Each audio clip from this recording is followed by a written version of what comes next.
제가 30대 초반에 태백의 황직교회 부목사로 있을 때입니다. 안식교 전도사들이 두 명이 짝지어서 사람들에게 자기 안식교에 대해서 증거를 합니다. 특별히 안식일을 왜 안 지키냐고 그래 시비 걸면서 목사를 찾아오고 성도를 찾아와서 이야기를 하는 겁니다. 저희 교회에 다녔던 그 권사님이 그분하고 이제 시비가 붙은 거예요. 근데 아무리 해도 그 사람 못 이기는 거예요. 그러니까 은근히 또 열도 받기도 하고. 그래서 우리 목사님한테 가자 이렇게 돼서 이제 저한테 온 거예요. 그러면서 눈치를 보니까 내가 졌으니까 싸워서 좀 이겨주십시오 라고 하는 그 눈빛이에요. 그 눈빛이. 그래서 제가 알았다. 그러면서 이제 제가 대화를 해보자 그랬죠. 딱 보니까 이 싸움을 해가지고 내가 이길 길이 없어. 왜냐면은 내가 안식교나 안식일에 대해서 보편적인 지식은 갖고 있지만은 구체적인 것은 내가 공부한 적이 없기 때문에 잘 몰라요. 그리고 또한 지식적으로 싸워서 이겼으면은 벌써 안식교는 사라졌겠죠. 그죠? 지식적으로 싸워서 될 문제가 아니기 때문에 아직도 안식교가 저기 있는 것이지.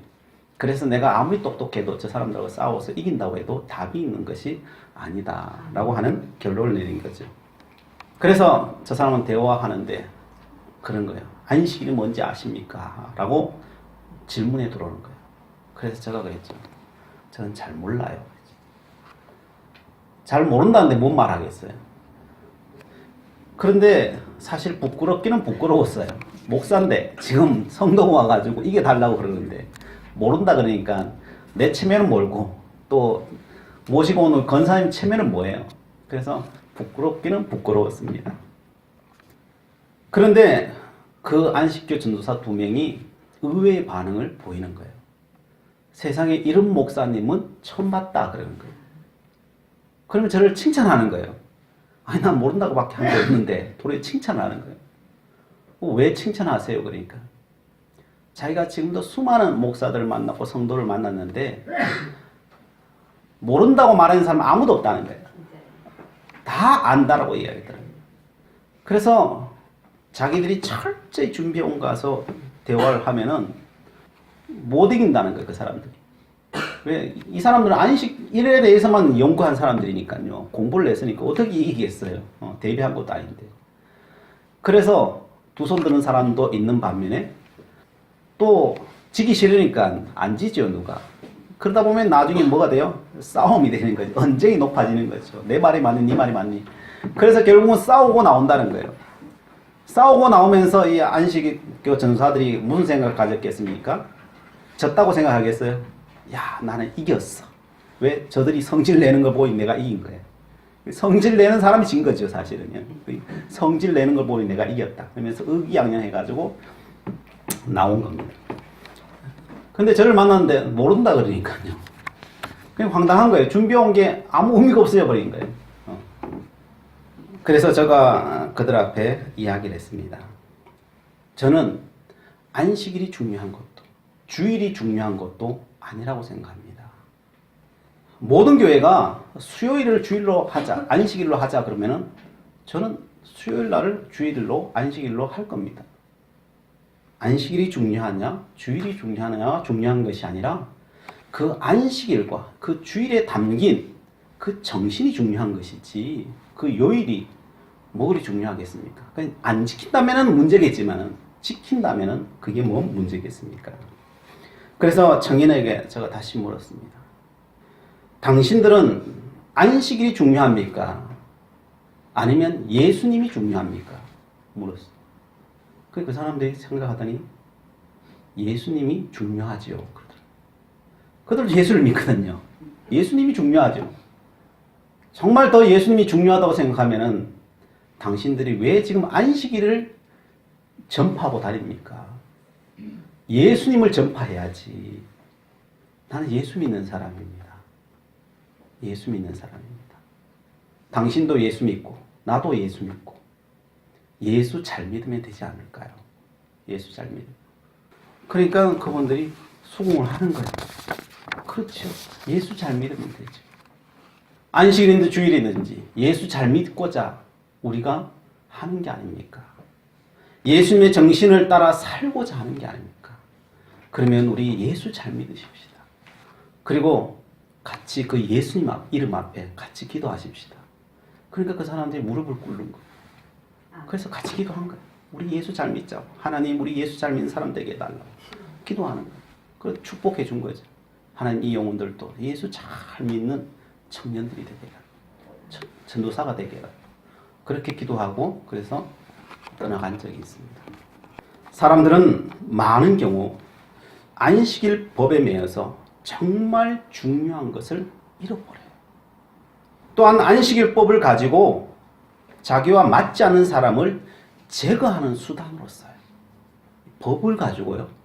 자기하고 안 맞는 사람을 제거하는 수단으로 쓴다니까요. 오늘 본문이 그와 같은 상황입니다. 지난 2시간에 걸쳐 보았듯이 바리새인들이 예수님을 참 못마땅해 합니다. 예수님께서 자기들과 함께 주었으면 너무 좋겠는 거예요. 왜냐? 자신들이 지금까지 쌓아놓은 명성과 지위가 있어요. 거기에다가 예수님의 그 인기까지 더해지면 어떻게 되겠어요? 그냥 폭발적인 역사가 일어나겠죠. 그래서 예수님이 자기와 함께 해주기를 원하는 거예요. 그렇게 되면 그 당시에 막강한 권력이 자기 앞에, 자기 손 안에 들어오는 거죠. 그런데 여기에 예수님은 동조하지 않습니다.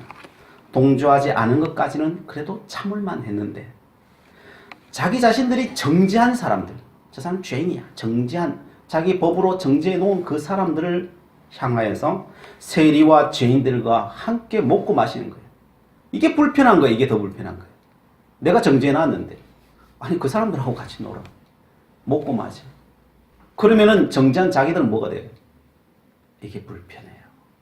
그런데 예수님 말씀하십니다. 나는 저들을 위해 이 땅에 왔다라고 또 세상 앞에 그냥 다 공포를 해버리셔요. 그냥 말은 안 하면 좋은데 말까지 세상 앞에 공포를 해버립니다. 오늘 우리도 생각해 보아야 합니다. 혹시 내가 버린 사람들은 없습니까? 예수님이 나에게 오셔서 나는 저들과 함께 있다라고 말하신다면 우리의 마음은 또 어떻습니까? 우리는 이런 항변을 할 것입니다. 저들은 이런저런 문제가 있고 잘못되었다고. 그래서 정죄했노라. 맞죠? 세상이 정해놓은 가치 기준에 따르면 그 사람들은 잘못된 사람들이에요. 그러나 주님은 말씀하십니다. 나는 의인을 부르러 온 것이 아니요 죄인을 부르러 왔다라고 말씀하십니다. 우리는 이해가 안 가죠. 왜요? 나하고 안 맞는데. 저들은 죄인인데요. 이해가 안 가죠. 예수님의 그 말이 이해가 안 가요. 오늘 나한테 적용하면 그렇다. 이해가 안 가. 그럴 때 주님은 무엇이라고 우리에게 질문을 던집니까? 천지를 창조한 창조주가 티끌과 같고 죄인인 너를 위해 죽으러 온 것은 이해가 되니? 라고 우리에게 질문을 다시 던져요. 그럼 우리 말을 잃게 돼요. 주님은 지금 바리새인들에게 그 말을 사실 다시 던지고 계시는 거예요. 우리는 기독교 진리가 나에게 적용될 때는 이해가 쉬워요. 좋아요. 그러나 나와 반대되는 사람에게 적용될 때는 이해할 수가 없어요. 화가 납니다. 오늘 본문 상황이 그래요. 바리새인은 자기 편에 대어주지 않는 예수님을 증오하기 시작합니다. 어떻게 하면 예수님을 제거할 수 있을까 고민하기 시작합니다. 그러나 아무 죄 없는 예수님을 어떻게 제거할 수는 없죠. 그러니까 어떻게든 빌미를 찾아내요. 명분이 있어야 되는 거죠. 그 명분이 있어야 거기에다가 다른 거 덕지덕지 갖다 붙여서 제거할 수 있는 거죠. 그래서 예수님이 그의 제자들이 실수하기를 기다리는 겁니다. 언제 실수하나? 이걸 뒤에 따라다니면서 조사하고 있는 거죠. 제자들이 실수를 합니다. 밀밭 사이로 가다가 익은 미리삭을 잘라 비벼서 먹습니다. 익은 이 미리삭을 잘라서 비벼서 입에 넣어서 먹는 것은 사실은 율법으로 따지면 죄는 되지 않아요. 그게 그 자체가 죄가 아니에요. 근데 그걸 안식일에 한 게 죄예요. 평일에도 이 미리삭 잘라서 배고파 먹는 건 죄가 아닌데 그 대신 죄가 되기도 한 것은 뭐가 있냐면 낫을 들고 가 베버리면 이 죄가 돼요. 이게 추수의 계름이 되어버리니까 배가 고파서 비빔 먹으면 괜찮아요. 근데 문제는 주일에 한 게 문제죠. 주일에 그것은 하면 안 돼요. 주일법이 굉장히 엄격해요. 유대인들 안식일법이죠. 안식일법은 굉장히 심하게 되어 있어요. 어떤 게 죄냐? 안식일에 한 글자를 쓰면은 죄가 안 돼. 근데 두 글자를 쓰면은 죄가 돼요. 근데 한 글자를 쓰고 잘못 썼어요. 그런데 지우개로 지우면은 죄가 돼.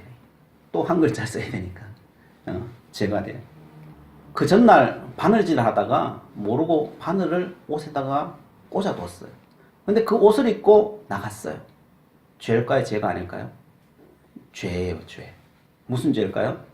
바늘을 이동시킨 죄예요. 바늘 이동시킨 죄.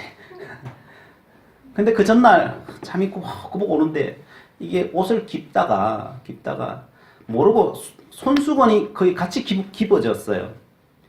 그 손수건이 집어진 그 손수건 옷을 입고 나갔어요. 죄일까요? 죄가 아닐까요? 헷갈리죠? 이건 죄가 아니에요. 천이니까. 그냥 옷의 한 부분으로 보는 거죠. 그래서 그건 죄가 아니에요. 뭔 그런 법이 있어. 그렇게 생각할 수 있죠. 그죠? 그런데 그렇게까지 규정을 정해가지고 죄냐 아니냐 따지고 있어. 이 사람들이 따지고 있어요. 그 안식일법만 해도 수백 가지. 얼마나 참 복잡했겠어요. 그죠? 그러니까 그 미리 이삭을 잘라 먹는 거 안식일날 이게 타작한 거예요. 타작한 거예요. 일을 한 거예요. 일을 한 거예요. 글자 하나 쓰는 것도 두 자만 써도 죄인데 이걸 비벼서 타작해서 먹었으니까 그죠? 이게 얼마나 큰 죄겠어요.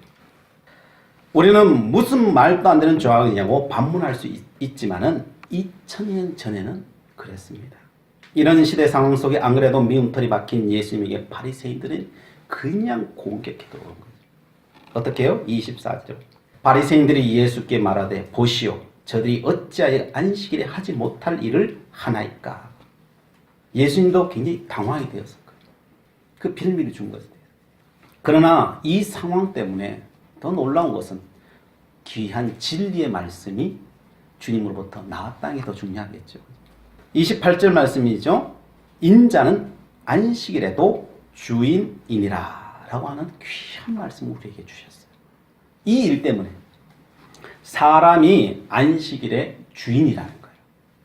지금 사람들은 진리가 아닌 것에 너무 매여 있어요. 그 필요 없다는 건 아니에요. 필요 없다는 건 아닌데 더 큰 진리를 보지 못하고 있는 거죠. 더 큰 진리는 뭐예요? 사람이라는 거죠. 어떤 경우에도 사람 이상 가는 것은 이 세상 어디에도 없다는 거예요. 온 우주 어디에 뒤져봐도 사람 이상 가는 건 없다는 거예요. 그런데 세상은 어떻습니까? 과거나 지금이나 주인이 바뀐 세상을 살아가고 있지 않습니까? 사람이 도리어 세상 밑에 있는 그런 시대를 우리는 살아가고 있습니다. 어떤 성도님이 너무 화가 나서 우리 장로님들이 있는 데서 저 있는 데서 그런 이야기를 하시더라고요. 일했는데 돈을 안 준다는 거예요. 그것도 수천만 원. 너무나 화가 나는 거예요. 근데 그것까지도 참겠다는 거예요. 근데 그 사람이 한날은 전화를 드리고 왔다는 거예요. 받으니까. 근데 여기가 어디 서류를 떼는 곳인데 지금 그 서류를 빨리 떼가지고 넘겨줘야 지금 당신에게 돈 나오고 다 이렇게 해결될 수 있으니까 그 서류 뗄 돈이 없으니까 돈을 좀 달라.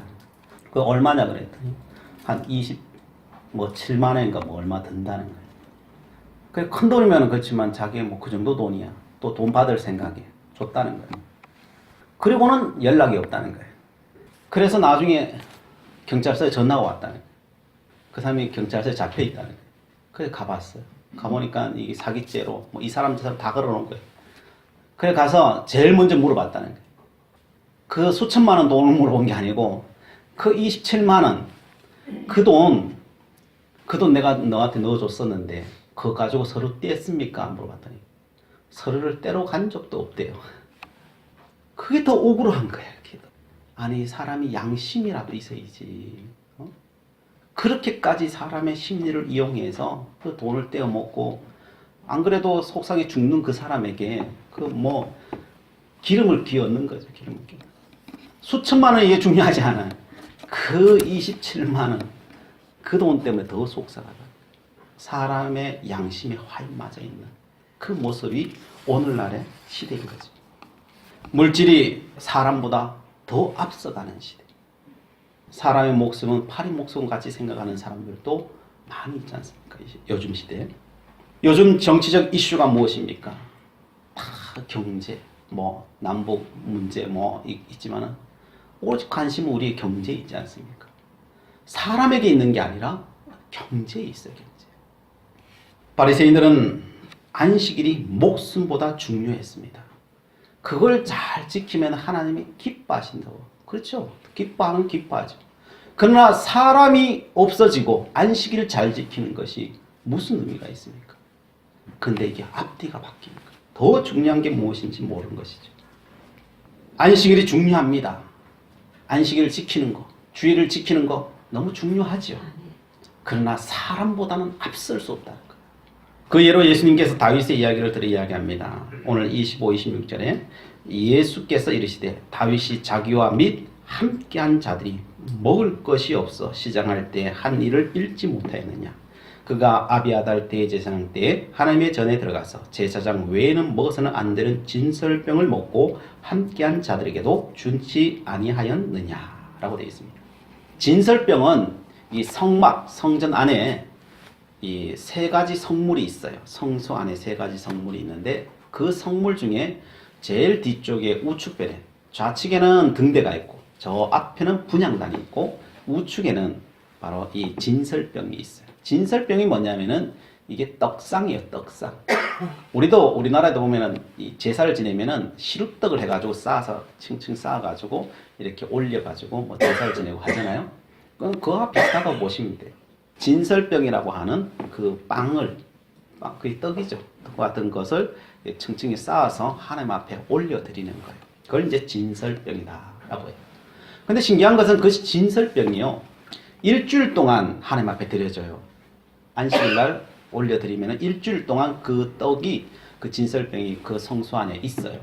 근데 신기한 것은 그 진설병이 곰팡이가 쓰지 않아요. 썩지 않아요. 그게. 그래서 그걸 일주일 만에 내려서 제사장들이 다 먹어요. 제사장만 먹을지니라. 제사장만 먹어요.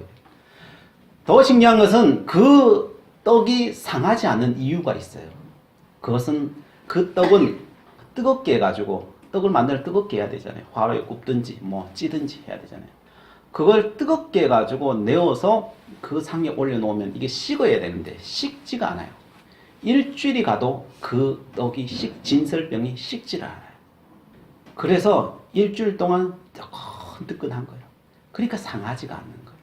그래서 일주일 만에 그것을 꺼내려서 먹어도 괜찮아요. 그게 하나님의 은혜예요. 하나님께서 주시는 그 은혜가 거기에 임하면 그 떡이 뜨겁고 상하지 않는 거예요. 그날 또 이게 떡을 이제 내리고 있는 가운데 있었죠. 떡을 내리고 있는 가운데 있었는데 다윗이 헐레벌떡 뛰어오는 겁니다. 왜냐? 사울이 다윗을 죽이고자 하니까요. 그래서 막 군대를 보내니까 이제 죽지 않기 위해서 달려온 거죠. 이 성막까지 거리가 얼마냐? 예루살렘에서부터 한 평상시 사람들이 걸으면 3일 길이에요. 그런데 뭐 빨리 도망갔으니까요. 빨리 뛰면은 한 이틀 길 정도 되는 거죠. 적어도 막 달려서 아무것도 먹지도 못하면서 이틀 길을 도망쳐 오면은 어떻게 되겠어요? 우리도 이틀 길 아무것도 안 먹고 이틀 길을 막 헐레벌떡 뛰어서 오면요. 너무 배고프죠. 배고픈 것만 아니라 그냥 죽을 지경이죠. 죽을 지경. 이 제사장을 찾아왔는데 딱 보니까 이게 완전히 거의 죽어가는 거예요. 얼마나 뛰어왔으면 다 죽어가는 거예요. 그래서 할 수 없어서 이 죽어간 사람은 바로 살리게 되니까 그래서 그때 내리고 있던 그 진설병을 먹였다는 거예요. 다윗을 먹였다. 그걸 보지 못하였느냐라고 말씀하고 있는 것입니다. 그러면서 예수님 말씀하십니다. 27절에 또 이르시되 안식일이 사람을 위하여 있는 것이요 사람이 안식일을 위하여 있는 것이 아니라 라고 규정하여서 말씀해 주시는 것입니다. 하나님께서 우리에게 규례를 주실 때 그 정신은 사람을 살리는 데 있다는 거예요. 그 제도 자체가 사람을 살리는 것이 있지 그 제도에 있지 않다는 거예요. 근데 사람들은 법을 만들어 놓으면은 그 법에 모든 것이 귀속되어 버릴 때가 많아요. 그 정신은 다 사라져 버려요. 그것을 가지고 사람을 얽어매고 사람을 죽이는데 그 법을 사용할 경우도 굉장히 많죠. 그래서 율법은 한마디로 표현하면은 사람이라는 거예요. 사람. 그것도 사람을 살리는 거라는 거예요. 하나님이 율법을 주실 때는 사람 살리라고 그것을 율법을 줬다는 거예요. 그래서 신약에 와서는 그 율법을 다 합치면 뭐라고 말씀하셨어요? 예수님이요? 사랑이라고 얘기해요. 율법은 사랑 때문에 주었다는 거예요. 하나님을 사랑하고 내 이웃을 내 몸같이 사랑하고 이것을 다 합치면 사랑이라. 사랑의 정신으로 그 율법을 적용하지 않으면 그 율법은 더 이상 하나님의 법이 아닌 거죠. 하나님의 법이 아닌 거죠. 그런데 사람들은 그 규례를 남을 공격하는 용어로 만들어버립니다. 그게 세상이에요. 세상은 다 그렇죠. 시편 140편에 다윗은 이렇게 말합니다. 여호와여, 악인에게서 나를 건지시며 포악한 자에게서 나를 보존하소서. 그들이 마음속으로 악을 꾀하고 싸우기 위하여 매일 오며 뱀같이 그 혀를 날카롭게 하니 그 입술 아래는 독사의 독이 있나이다. 이 세상 사람들은요, 그 뱀의 혀를 갖고 있다는 거예요. 그 혀가 얼마나 날카로운지 모른다는 거예요. 그 입술 아래는 독사의 독이 있다는 거예요. 그래서 말 한마디가 뼈가 있고 말 한마디가 그 칼날처럼 다가오고 죽이는 경우가 많다는 거예요. 그게 사람들이 만들어내는 그 법이라는 거예요. 바로 그런 세상 가운데서 어떻게 이길 수 있냐는 거죠. 예수님께서는. 다윗은 그러면 그런 상황 속에서 오늘 말씀을 적용하면 어떻게 이겼느냐? 남이 가는 그 길로 가지 말라는 거예요. 시편 140편 12, 13절에 자기는 그것을 어떻게 이겼는지에 대해서 이렇게 말해요. 내가 알거니와 여호와는 고난당하는 자를 변호해 주시며 궁핍한 자에게 정의를 베푸시리이다. 진실로 의인들이 주의 이름에 감사하며 정직한 자들이 주의 앞에서 살리이다. 다윗이 얻은 답은 뭐냐? 그 인생을 통해서 그런 사람들 앞에 세상 속에 살아가면서 그 모든 것을 뚫고 지나면서 이겼던 그 답이 뭐냐? 고난 당해라는 거예요. 이게 쉽지 않죠. 다윗이 이겼던 것은요, 다른 게 아니에요. 고난 당해라는 거예요. 그게 이기는 길이라는 거예요. 궁핍해라는 거예요. 그가 이겼던 길은 다른 길이 아니에요. 그들과 맞서 싸워서 이기느냐? 맞서 싸워 이기지 않았다는 거예요. 고난 당해서 이겼고 궁핍해서 자기는 이겼다는 거예요. 이게 진리예요. 그런데 요즘 세상의 지도자는 어떻습니까? 지도자끼리 모여서 뭔 이야기를 해요? 다 모여 앉아가지고 어떻게 하면 고난 안 당할까? 이거 연구하죠. 그거 어떻게 하면 연구해가지고 그 정보를 서로 나누고 있어요. 궁핍하지 않을까? 그걸 연구해요. 그래서 저도 경험해봤지만 항상 그 모임 갔다 온 사람들, 그 지도자 갔다 오면은 뭔가 항상 법이 하나 내려와요. 항상 어디 갔다 오면 내려와. 항상 내려와요. 족쇄 채우는 거. 족쇄 채우는 거. 어떻게 하면 저 사람을 족쇄를 채워서 할까? 그게 이 세상이 세상. 족쇄 채우는 거. 이게 세상이에요. 참으로 안타까운 현실입니다. 예수 믿는 사람도 똑같아요. 고대 이스라엘의 율법이나 그 안식일법을 적용하는 바리새인이나 다를 것이 뭐가 있어요? 똑같다니까. 오늘 시대가 바뀌었지만은 그 모양은 똑같아요. 왜 이런 결론이 납니까? 사람이 모여서 하고 결론 내리는 게 왜 다 그리로 가고 있는 것이겠습니까? 다윗처럼 고난을 당해야 되는데 고난을 안 당하려고 하니까. 궁핍해야 되는데 하나님 궁핍하라고 벌 줬는데 궁핍하지 않으려고 하니까. 그러니까 다 그 결론으로 가는 거예요.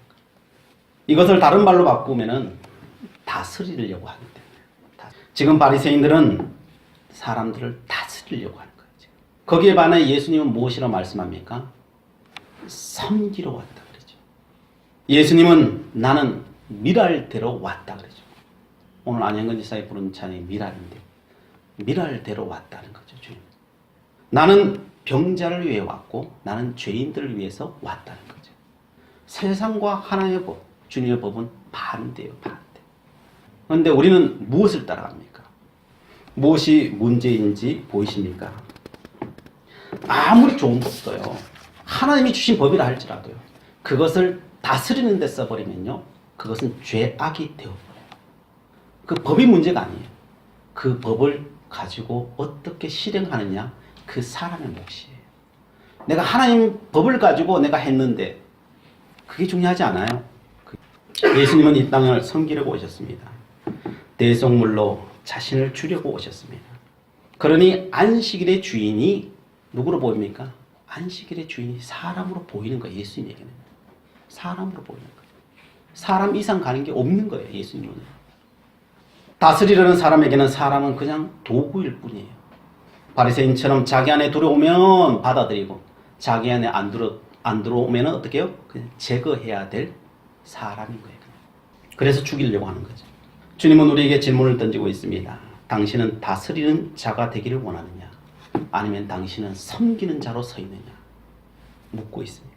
다스리고자 하는 자에게는 주님은 함께하지 않아요. 섬기고자 하는 사람에게 하나님은 은혜를 베풀어 주셔요. 그렇다면 어떻게 하면 섬길 수 있습니까? 어떻게 하면 우리가 모르지는 않아요. 우리 지식좀 다 알고 있어요. 근데 어떻게 섬겨요? 섬기는 걸 나도 섬겨야지 그런 마음 안 가진 사람이 있어요. 마음은 갖고 있는데 섬기려고 하는데 안 돼요. 이게. 근데 성경은 예수님께서는 계속 뭘 이야기하셔요? 어떻게 하면 섬길 수 있느냐? 오늘 2장을 마무리하면서 세상은 누구에게 희망이 있느냐? 예수님 말씀하십니다. 2장 첫 번째부터 봤듯이 중풍병자에게 희망이 있다. 왜 중풍병자에게 희망이 있어요? 그는 자기 자신이 죄인인 줄 알았기 때문에. 자신이 죄인임을 아는 세리에게 희망이 있다는 거예요. 그래서 중풍병자를 찾아가고 예수님은 세리를 찾아가시는 거예요. 예수님께서는 말씀하신 병든 자에게, 죄인에게 희망이 있다는 거예요. 왜요? 여기서 죄인이라는 것은 범죄자에게 희망이 있다 이런 소리가 아니에요. 적어도 자신이 하나님 앞에 죄인이라고 아는 사람, 그 사람에게 희망이 있다는 것입니다. 아무리 말씀에 뛰어난 바리새인일지라도 그 죄인이라는, 하나님 앞에 죄인이라는 인식이 없으면요, 그 사람에게는 희망이 없다는 거예요. 그래서 우리를 살펴봐야 돼요. 내가 하나님 앞에 죄인인 인식이 있느냐. 하나의 빛에 쪼이면은 분명히 내가 죄인인 줄 알아요. 모를 수가 없어요. 바로 그 사람에게 희망이 있어요. 그 사람. 하나님은 그 사람을 찾아가실 거예요. 성도 여러분, 어떤 일을 할 때 우리의 감정이 섬기려고 하는 데서 오는 감정인지, 섬기려고 하는 지식에서 온 것인지, 아니면 내가 다스리려고 하는 감정에서 온 것인지 분별하십시오. 우리의 마음이 두 가지 마음이 있다니까요. 육의 마음이 있고 성령의 마음이 있다니까요. 다른 어떤 게 돼 있는 게 아니에요. 우리 안에 있어요. 이것이 다스린 자의 마음에서 나에게 온 마음인지 생각인지 살펴야 돼요. 안 그러면 내가 섬기려고 하는데 온 것인지 이 감정인지 살펴봐야 돼요. 그래서 성령의 감정을 잡으셔야 돼요. 그러면은 주님의 은혜가 오기 시작합니다. 그리고 섬기는 자의 삶을 살아갈 수 있게 돼요. 왜? 하나님께서 그 힘을 주시니까요. 하나님 그렇게 살아가려고 하는 사람에게는요, 반드시 은혜를 주시고 힘을 주셔요. 주님의 권세를 주셔요. 그러면은 그 길을 걸어갈 수 있는 하나님의 사람이 되어 가는 거예요. 그렇습니다. 그래서 오늘 일주일 동안 이 말씀을 더 묵상하시면서 하나님, 나는 어디에 있나요? 어디에 있나요? 바리새인 마음을 갖고 있나요? 아니면 죄인된 마음을 갖고 있나요? 나를 늘 살피면서 주의 도우심을 구해 나갈 때 하나님께서 놀라운 은혜로 저들과 함께 하시고 새롭게 하시고 또한 우리를 주의 평강 가운데로 또 인도하시고 생명으로 인도해 주시리라 믿습니다. 기도하시겠습니다. 사랑의 하나님, 감사합니다.